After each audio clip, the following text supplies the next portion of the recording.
किसान हरिहर अपने खेत में काम खत्म कर घर लौट रहा था।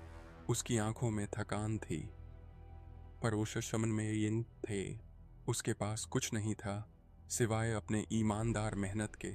सीमा, उसकी पत्नी, चूल्हे के पास बैठी थी, इंतजार कर रही थी कि कब हरिहर लौटे और वो दोनों मिलकर शाम का भोजन करें।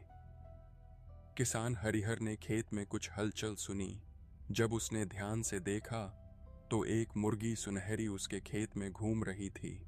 यह कोई साधारण मुर्गी नहीं थी, वह हर दिन एक सोने का अंडा देती थी। हरिहर की आंखें चमक उठीं। सीमा, देखो, हमें किस्मत ने एक अनमोल तोहफा दिया है। उसने उत्साह से कहा। हर दिन हरिहर और सीमा बाजार जाते और अंडे बेचते। धीरे धीरे उनके पास बहुत धन इकट्ठा हो गया। गांव के लोग उनकी तरक्की देखकर हैरान थे। हमें ईश्वर का आभार मानना चाहिए और संतोष में रहना चाहिए। सीमा ने कहा। लेकिन हरिहर की लालच बढ़ती गई। उसने सोचा, दी एक दिन में केनिराय निकेयेशन का क्मिशन एक उड़ने का अंडा दे मिलन सर्च तना हेजंस वह अबे तुबाम खेक क्यों इदिन सारे अंडे एक साथ निकाल लूं। उसने सीमा से यह बात साझा की। ये मूर्खता होगी हरिहर।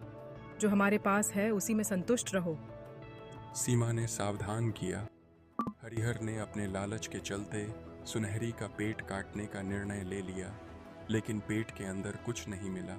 उसने अपनी गलती से सोने के अंडे देने वाली मुर्गी भी खो दी। उपेन खरामू कन्नू करखे के बुजुर्ग हरिहर के पास आए और बोले, लालच बुरी बला है बेटा, संतोष में ही सुख है। हरिहर को अपनी गलती का एहसास हुआ। उसने अपनी मूर्खता पर पछतावा किया और सीमा से माफी मांगी। अम्मा से अरबी था, लेकिन उसे संतोष का सही अर्थ समझ में आ गया था। अब मैं समझ गया हूं सीमा, लालच से कुछ हासिल नहीं होता। उसने कहा।